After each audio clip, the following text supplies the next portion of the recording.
Bonjour, je suis Jean-Michel Capello et aujourd'hui je vais vous parler des techniques que nous mettons en place chez Captivor pour limiter l'empoussièrement en fibre d'amiante sur les chantiers de désamiantage en tant que fabricant de matériel. Alors l'amiante, on le trouve notamment dans des enduits plus ou moins épais, dans des joints, des plâtres amiantés, des cols de carrelage, comme vous le voyez, des peintures, les cols bitume, très présentes sur les chantiers de désamiantage, et des enduits. Alors habituellement, en l'absence d'amiante, ce genre de produit est éliminé avec des systèmes de machines électroportatives qui, que ce soit des ponceuses, des scies, etc., donc vont produire beaucoup de poussière et exposer potentiellement les travailleurs à ces poussières. Ce qui pose évidemment un problème, surtout si elles sont toxiques. Alors, dans le cas de l'amiante, en fait, on a une feuille de route qui est définie par le Code du travail, puisque le Code du travail, en fait, nous demande de réduire le niveau au niveau le plus bas techniquement possible, la durée et le niveau d'exposition des travailleurs et garantir l'absence de pollution. Et on nous dit comment faire. Donc on demande à l'employeur de mettre en œuvre des techniques et des modes opératoires de réduction de l'empoussièrement. On nous dit l'objectif et en plus on nous dit comment faire. On nous dit par exemple on peut prendre des robots. L'utilisation de robots a pour avantage de supprimer le risque puisqu'on supprime la personne exposée. Si personne n'est exposée à un danger, il n'y a pas de risque. Et la deuxième solution, c'est de réduire la volatilité des fibres d'amiante par imprégnation à cœur des matériaux contenant de l'amiante avec des agents mouillants. On est toujours dans les principes généraux de prévention et dans ce cas-là, le fait de supprimer la volatilité ou de la réduire, on va réduire le niveau de danger et donc on va également réduire le risque. Autre solution, c'est éventuellement aussi de ne pas attaquer directement les fibres d'amiante et de démonter les éléments qui en contiennent à l'aide de découpe ou de déconstruction. Alors, historiquement, il y a eu des constats dans le passé, à l'occasion notamment d'une étude qui avait servi à évaluer le facteur de protection assigné des appareils de protection respiratoire qui avait été faite par l'INRS, en tout cas publié par l'INRS en 1998. À l'époque, les mesures étaient faites au microscope optique. Et dans les conclusions de cette étude, donc on peut lire les ciseaux de chantier. Donc il y avait eu des chantiers qui avaient été faits par des entreprises volontaires. Donc sur les ciseaux de chantier présentant la particularité de ne pas avoir mis en œuvre d'agents mouillants pour assurer la cohésion de l'amiante enlevée et d'éviter l'émission de fibres. Ces chantiers présentent tous des empoussièrements très élevés, dépassant souvent plusieurs centaines de fibres par centimètre cube. Ce qui en fibre par litre, bon, veut dire 1000 fois plus. Hein. Alors, on constatait déjà, donc en corollaire, évidemment, aucun dépassement de la valeur limite d'exposition de 0,1 fibre par centimètre cube n'a été enregistré pour les chantiers réalisés dans des conditions satisfaisantes, c'est-à-dire avec une humidification convenable du matériau. Ce qui veut bien dire que si on humidifie à cœur un matériau, eh ben, l'amiante n'est plus volatile, et s'il n'est plus volatile, il n'est plus dans l'air. Si l'amiante n'est plus dans l'air, il n'y a plus de danger, et s'il n'y a plus de danger, il n'y a pas de risque. Donc c'est bien la feuille de route vers laquelle il faut aller.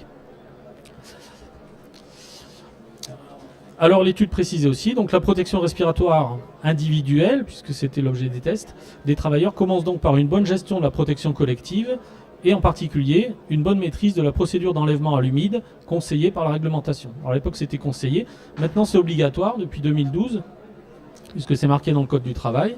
Et donc on va voir ce qui s'est passé depuis, puisque en fait l'INRS a refait une campagne plus récemment sur les facteurs de protection des APR en 2016. Cette fois-ci en mesurant les concentrations en amiante au microscope électronique à transmission.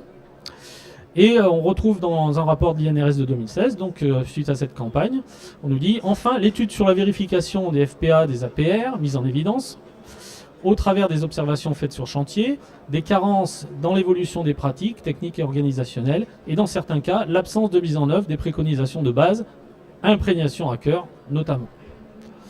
Donc problème, ça veut dire que en 18 ans, on n'a pas beaucoup évolué sur les techniques et on voit que la préconisation de supprimer la volatilité des fibres n'est pas vraiment appliquée. On peut se poser la question, c'était peut-être des chantiers particuliers.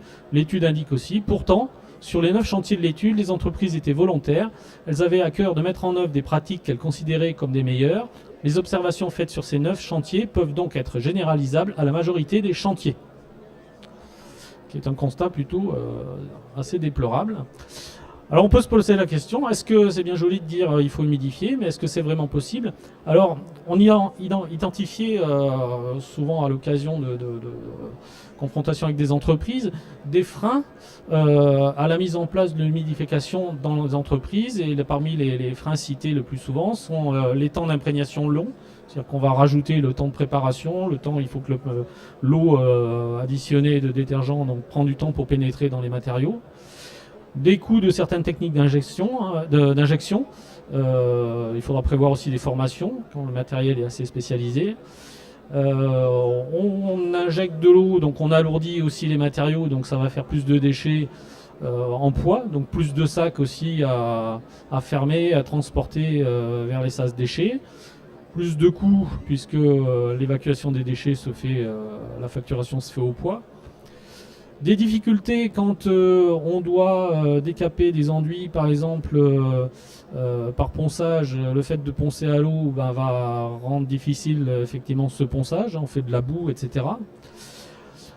Autre inconvénient, c'est que les résidus humides sur les surfaces décapées nécessitent une décontamination, compte tenu que si on travaille à l'humide, l'eau résiduelle est une boue en fait et va garder des fibres d'amiante qui vont être tartinées sur la surface. Et lorsque cette boue va sécher, on a un risque de réémission des fibres d'amiante qui nécessite un nettoyage à l'eau propre ultérieur. L'aspiration des surfaces humides est pratiquement impossible puisqu'on n'arrivera pas à aspirer les fibres collées par l'humidité sur les surfaces. Et puis enfin, un problème technique, c'est aussi que si on a de l'humidité dans l'air, on a tendance à boucher les filtres des aspirateurs et des extracteurs d'air. Et tout ceci contribue donc à ce que l'humidification a finalement assez mauvaise presse sur les chantiers. Alors chez nous Captivor, donc notre objectif, notre vocation, c'est de développer du matériel pour faciliter les opérations de désamiantage et limiter les expositions tant aux facteurs de pénibilité qu'aux fibres d'amiante, de limiter les nuisances pour l'environnement du chantier, d'augmenter les rendements pour que ces techniques puissent être effectivement applicables sur les chantiers, et puis limiter les coûts de traitement. Alors là aussi, on a une feuille de route, puisque le Code du travail nous dit exactement comment faire. On nous dit, au cours de la phase de préparation de l'opération, l'employeur met en place des moyens de protection collective adaptés à la nature de l'opération à réaliser, permettant d'éviter la dispersion de fibres d'amiante en dehors de la zone de travail et d'abaisser la concentration en fibres d'amiante au niveau le plus bas techniquement possible. Cerise sur le gâteau, le Code du travail nous dit aussi comment faire. Donc on nous donne des moyens et on nous dit ces moyens qu'on prête pour y arriver. L'abattage des poussières, l'aspiration des poussières à la source, la sédimentation continue des fibres en suspension dans l'air. Et puis on parle aussi de décontamination, mais qui n'est pas le propos de cette présentation. Alors, comme il est difficile de travailler à l'humide dans certains cas, donc on a étudié les conditions pour pouvoir disposer d'un décapage à sec en sécurité. Alors la première chose, c'est de pouvoir capoter les outils de décapage, de sciage, etc. pour pouvoir capter correctement les poussières à la source. Ensuite, bien sûr, il faudra une aspiration à la source. Il faudra maintenir un débit d'aspiration suffisant parce que le risque, c'est que lorsqu'on aspire dans un capotage, si on n'a pas assez de dépression dans ce capotage, les fibres peuvent être projetées à l'extérieur par l'outil qui est souvent rotatif. Et donc, il faudra que la dépression permette d'assurer un flux d'air suffisant pour ramener les fibres à l'intérieur du capotage et donc vers l'aspirateur. C'est-à-dire que cette dépression doit être contrôlée et maintenue en permanence dans le capotage.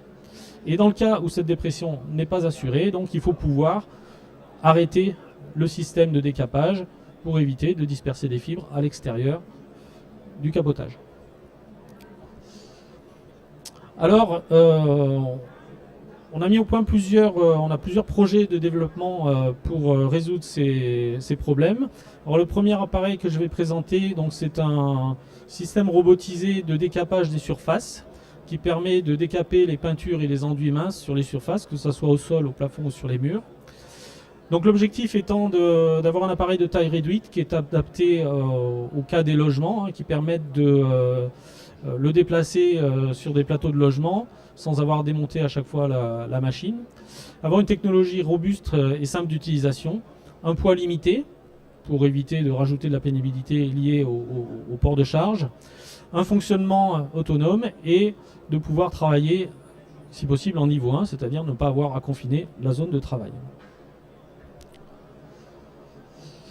Alors, cet appareil, le voici, donc on appelle cet appareil le Captivor RD, donc il supprime l'exposition à l'amiante, c'est ça l'objectif. On aspire l'air et les poussières à la source au niveau de l'outil qui va décaper pour ici le plafond. On va réduire la pénibilité puisque l'alternative, là c'est souvent la personne qui porte la ponceuse à bout de bras. Et on va réduire le coût du chantier en travaillant sur le rendement puisque on n'aura pas besoin un robot ne se repose pas, hein, donc n'a pas besoin de se reposer autant qu'une personne, donc pourra travailler avec un temps de travail beaucoup plus important.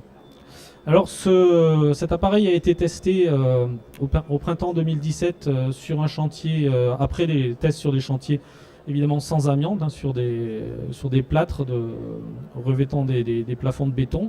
Donc il a ensuite été testé donc, au printemps 2017 sur un chantier de désamiantage, sur des plâtres amiantés situés en plafond, travaux au cours desquels donc, la CARSAT Rhône-Alpes a fait des tests et des prélèvements qui ont été analysés par l'INRS et dont les résultats donc, sont les suivants. Hein, donc, la première chose, c'est qu'on a pu vérifier que la surface est parfaitement décapée.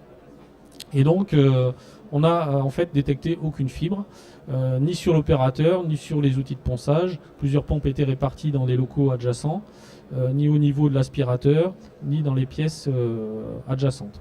Alors qu'en moyenne nationale, si on prend la base Schola amiante, donc on obtient en moyenne 879 fibres par litre pour ce type de décapage. Ce qui nous rend très optimistes quant à la possibilité de faire ces opérations sans confinement de la zone de travail et qui permet de faire des estimations de coûts attendus en prenant un exemple d'une surface à décaper de 150 m². En cas de décapage manuel à l'outil électroportatif, donc on a calculé un coût de à peu près 46 € par m², plus les coûts du confinement de la zone, avec ce qui implique de préparation et ensuite de repli de chantier. Dans le cas où on utilise un système robotisé comme le nôtre avec un opérateur qui commande à distance, on arrive à une baisse pas très significative du coût, hein, 45 € du m². Par contre, on a une forte réduction de la pénibilité. L'étape suivante, c'est de pouvoir superviser plusieurs machines par un seul opérateur. Donc si on prend par exemple l'exemple de 3 machines qui pourraient être supervisées par un seul opérateur qui va mettre en route et arrêter les machines et les déplacer au fur et à mesure qu'elles ont fait le travail de décapage, donc on arrive à des coûts de 24 € du m². Donc, et en plus la durée de l'opération peut être ainsi divisée par 3. Alors la machine a été testée aussi sur des revêtements de sol de dalle vinyle amiante, enfin de colle de dalle de vinyle amiante bitumineuse. Et là, les essais, donc mesurés par un laboratoire certifié, accrédité, a conduit à une concentration de 2 fibres par litre, avec la bande supérieure à 95%, donc inférieure à 6,15 fibres par litre, ce qui confirme qu'on pourrait travailler en niveau 1. Alors, sur cette diapo, vous voyez qu'on voit donc le système de décapage qui est relié à un cyclone qui est un pré-séparateur qui va éliminer la plupart des particules. Et ensuite, pour éviter de colmater l'aspirateur à filtration absolue qui est ici, on va interposer un appareil qu'on a développé et qui est un laveur d'air qui va permettre d'éliminer quasiment la totalité des fibres, en tout cas des particules de diamètre aérolique supérieur à 10 microns, c'est-à-dire la plupart des particules colmatantes. Alors cet appareil qu'on appelle le Captivor DA va permettre de décaper à sec avec une aspiration à la source et éviter le colmatage des filtres d'aspirateur, puisque la plupart des particules colmatantes vont être retenues dans l'eau. On va maintenir ainsi un débit d'aspiration élevé, puisque les filtres de l'aspirateur ne seront pas colmatés, donc le débit va être maintenu en permanence. On va transférer les poussières fines dans l'eau, ce qui va nous permettre de ne pas intervenir sur les filtres à air, qui est le problème quand on va utiliser un aspirateur, c'est quand il faut changer les filtres. Tout ça doit se faire en zone confinée, alors que le changement d'un filtre à eau peut se faire hors zone confinée, donc il n'y a pas besoin de zone confinée pour faire ce type d'opération. Le capteur DA est également adapté au décapage à l'eau avec aspiration à la source. C'est-à-dire que si on a des grandes quantités d'eau, on va pouvoir éliminer cette eau à l'aide du capteur DA. Donc on sépare l'eau qui était contenue dans l'air, qui a été aspirée avec l'aspirateur. Ensuite on va récupérer l'eau et donc on va pouvoir éventuellement recycler aussi l'eau qui a été ainsi récupérée. Là, vous avez un exemple de chantier où le DA a été utilisé sur un chantier de colle bitume, d'alvinyle amiante. Et là, on n'a pas non plus... alors vous voyez que l'aspirateur qui est associé au laveur est très petit, puisque au cours du temps, il ne se colmate pas, donc on n'a pas besoin d'un gros aspirateur. Et l'appareil est situé à l'extérieur de la zone confinée. Là, les mesures avaient été faites c'est un chantier test en zone confinée. Par contre, les filtres à eau peuvent être changés hors zone confinée, ce qui évite les problèmes de décontamination d'appareils, etc. et de transport dans les sas matériels. Et sur ce chantier, donc, il n'a pas été non plus détecté de fibre d'amiante sur l'opérateur. Et également, évidemment, dans la zone de rejet du ventilateur. Alors plus récemment, on a mis au point aussi un autre appareil pour répondre au problème du décapage humide en zone confinée, c'est-à-dire que là, on ne va pas aspirer directement à la source les rejets d'eau, c'est-à-dire que dans le cas où on a des jets d'eau de pression, des procédés d'hydrogommage, de sablage par voie humide ou même de décapage à la vapeur, donc on va se retrouver avec des zones confinées qui sont chargées en forte humidité et avec des aérosols liquides. Et l'objectif de notre système donc, va être d'éliminer ces brouillards liquides avant filtration et pour éviter le colmatage des filtres THE des extracteurs d'air qui mettent en dépression les zones de confinement dans ce cas-là. Alors après des séries d'essais sur un caisson, sur un pilote, donc ici on a un caisson de filtration absolue. Et ici vous avez un brumisateur et il est évident que quand on brumise directement de l'eau sur un filtre absolu, il est colmaté en quelques secondes. Alors qu'en rajoutant notre système Captivor MFZ, donc on a un système de dévésiculeur qui va permettre d'éviter en fait le transfert des gouttelettes d'eau vers le filtre à THE et donc on va éviter comme ça son colmatage. Là vous avez l'appareil opérationnel, donc là c'est un extracteur de 2000 m3 qui va permettre de séparer aussi dans un seul caisson. Hein. Donc là, le caisson va contenir le filtre absolu, un pré-filtre, et ensuite un dévésiculeur qui sera devant et qui va séparer les gouttelettes, ce qui permet de fonctionnement de l'extracteur sans colmatage, bien que l'eau soit fortement chargée, l'air soit fortement chargé en gouttelettes d'eau, sachant que l'eau va ruisseler dans le dévésiculeur et va être récupérée dans une gouttière qui est située en dessous du caisson de filtration. Voilà, on a encore des projets en cours donc pour des systèmes d'enduit épais sous aspiration, hein, puisque le système RD ne traite que les enduits minces. Et donc là, on est en train de mettre au point un système de collecte et de conditionnement des déchets avec un confinement dynamique, avec brumisation et aspiration à la source, puisque ce qui va nous permettre de traiter des plâtres amiantés, des flocages, avec une imprégnation par brumisation, en tout cas une humidification par brumisation, une aspiration directe à la source.